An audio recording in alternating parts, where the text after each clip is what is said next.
Hey guys, what is up? It is me, Pagey, here once again with another video on, I guess it's The Flash, but also Crisis. It's a bit of a mix, I guess. Anyway, so now that Crisis on Infinite Earths is over and done with, we're finished, we are now left with a new multiverse to potentially explore in the near future, but definitely not as usual as we did before. But I'm sure we are all hoping, at least the majority of us are all hoping, at least the majority of us are hoping, that we do get a chance in the future to have our heroes that are now located on Earth Prime go on and interact with the characters of maybe like Stargirl, Titans, and other shows on their various Earths. Just like how we saw in Part 4 of Crisis, when our Flash on the TV side of things got to interact with the Barry Allen from the DC Cinematic Universe. And as I'm sure most of you know, that completely broke the internet, and it's still freaking people out as people slowly get around to watching Crisis or just seeing that interaction online, whether it's YouTube or social media or anything like that. But in this video, we are going to go over an interview with Mark Guggenheim, the showrunner for the crossover, where there is explanations around that scene from Part 4, and I will also go over the whole Reverse Flash situation, or a lack thereof. But of course, throughout the video, be sure to let me know in the comment section down below your various opinions, what you thought of everything, whether it's the Q&A with Mark Guggenheim or even the Reverse Flash stuff. I'm pretty sure I'm explaining it the best way possible, so yeah. And of course, if you're going to enjoy the video and anything like that, just want to show your support, why not drop a like on the video to do that. But just quickly, in regards to Mark Guggenheim, I think he deserves a round of applause. Like, I'll do a very lame solo one right now. It's terrible when it's just me doing it, but he deserves a shout out. Now, obviously, I mean, not the biggest fan of Mark Guggenheim in regards to what he's done with Arrow. I will be honest, I think he's done some really bad stuff, like borderline terrible. But with the crossover, I think he honestly nailed it. I think in regards to what he was given, the resources he was given, and the time he was given, I honestly think he almost got it pretty much a 10 out of 10. Sure, there was bits that could have been better, but once again, it comes down to what resources they had and also what restraints they had.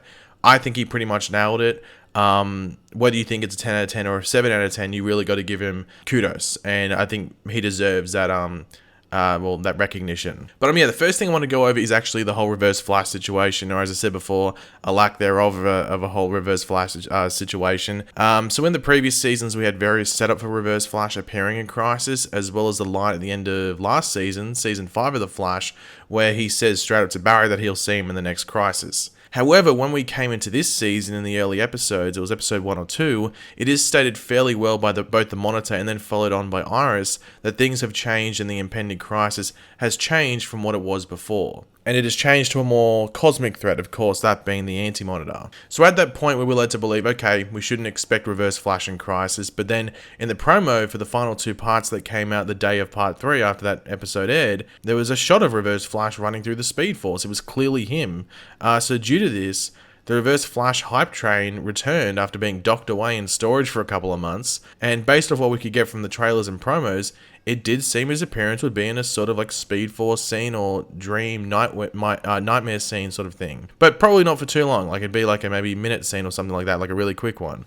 Maybe something like we got in the Elseworlds crossover with him. But when we got to those final parts in Crisis over the past couple of days, he didn't show up, so what the hell happened there? Well, while it isn't clear and hasn't been 100% confirmed by anyone in charge of the crossover, such as Guggenheim or even the Flash showrunner Eric Wallace, from what I know at this stage, we did have the Ezra Miller Flash cameo scene, which was roughly 90 seconds long or so, which by itself might not seem like that much time, but in a roughly 40-minute episode, which had a lot going on, it's a decent amount of time to have there. So it seems it did replace an already existing scene. And as we will go over soon, that scene with the 2 Flashes was actually filmed after Crisis was done filming. And from what I know, it was actually filmed on the day that either Part 2 or 3 aired on TV. So those early parts had already aired when they filmed that. That's how late it was filmed. So something was 100% cut to fit it in, and seeing it was taking place in that whole Speed Force retrieval sequence of scenes, if you want to call it, and seeing that a Reverse Flash scene there wouldn't have been, too pivotal to the plot.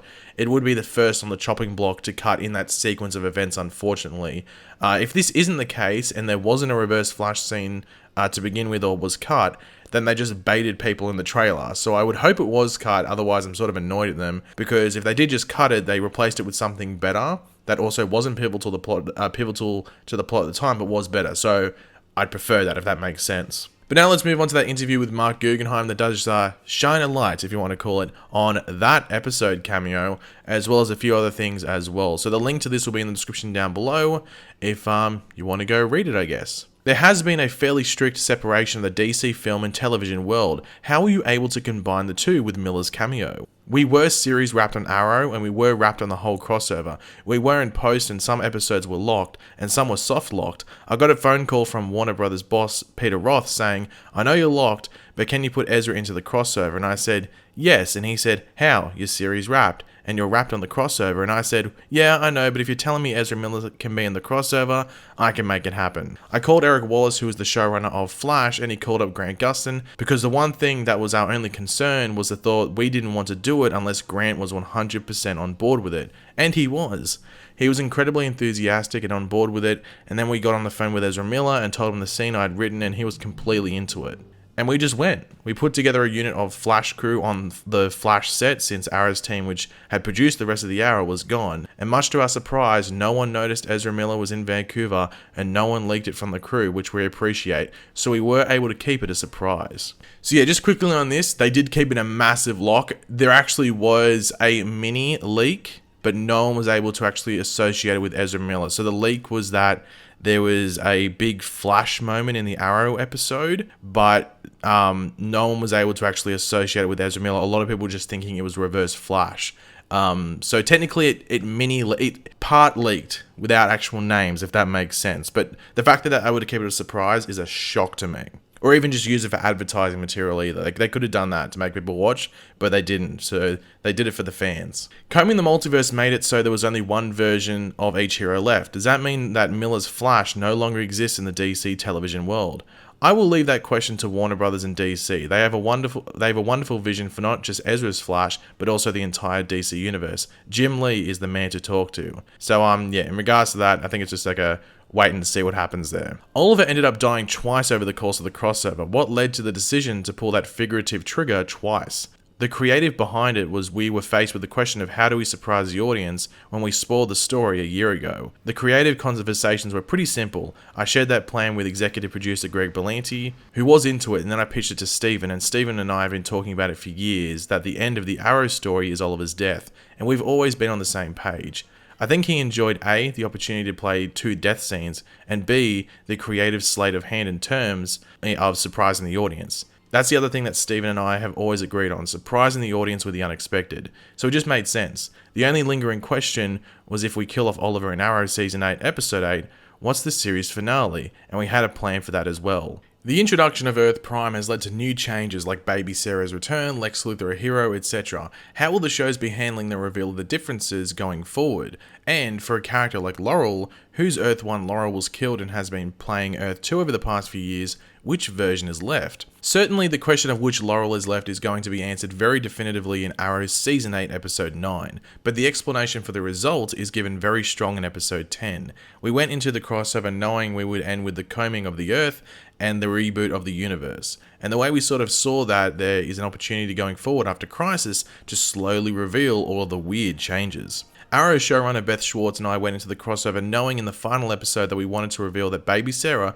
who was eliminated in Flashpoint, was returned to the timeline. That was very important to us. We had actually considered doing it after Elseworlds last year, but thought it had more punch if it was a part of the Universal reboot of Crisis. So that's actually very interesting, the Laurel stuff. So if I had to make a prediction, it seems like they might be making like an amalgam of the two, so combining those two characters. So you got Trades of Earth 1 Laurel, Trades of Earth 2 Laurel, and putting them together. And that's sort of what people have wanted. They weren't, say, 100% on board with either version, but if you put the two together, it would be the perfect version of Laurel, and it seems that's what they're doing. It's a bit late, but I guess it's better late than never. Lex seems to be a wild card, and now he has history with characters from all of the Arrowverse shows. What's next for him? That's really a question for the Supergirl showrunners. I went to them, I said, we're going to do a reboot, we're going to combine the universes, anything you want to introduce to your shows, now is a really, really good time. And this was something that Supergirl showrunners Robert Rovner and Jessica Queller came back with. We were all really excited about it. The Arrowverse characters have long been interconnected, but now they're all residing on the same Earth. How does that change the stakes for things going forward when the shows have to remain quasi-separate? Quasi-separate? Am I speaking English? Let's just go with it. I think the Marvel film universe deals with it every time too, like in Iron Man 3. Why doesn't Tony Stark call upon the Avengers? We've had this issue ever since we introduced Flash into the Arrowverse. Why doesn't Oliver call upon his superpowered friends? The way we tend to solve that problem historically, and I don't think this will change post-Crisis, is when it's appropriate, story-wise, and doesn't feel like a departure, we'll mention, why don't you call in another hero and give an explanation? So this is something that a lot of people have been saying, and it's mainly, I guess, to do with Supergirl and Flash, because Central City and National City are literally across the water from each other. So if Flash is struggling with something, or Supergirl is struggling with something, why wouldn't they just call each other? So that they've actually got a bigger problem now, I think, because they're so close to each other. To the point where they literally could be there both in like half a second. So let's see how they deal with it. I'm interested. The very end of the crossover hinted at the introduction of Gleek and the Wonder Twins. Is that something that fans can look forward to on Legends of Tomorrow, the next crossover, or sometime to be disclosed?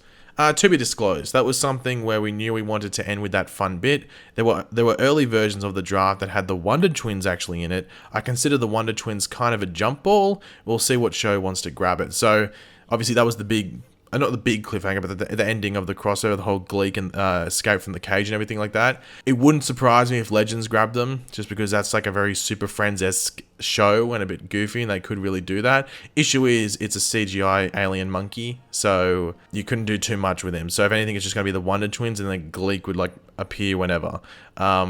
So yeah, I'm excited to see if they actually do anything like that, because I wasn't expecting it. Like Wonder Twins, they were in Smallville, but you know, I didn't think we'd ever see them in the Arrowverse, so we'll have to wait and see what they do there. But yeah, guys, that's pretty much all to go over from Mark Guggenheim's interview and everything before that.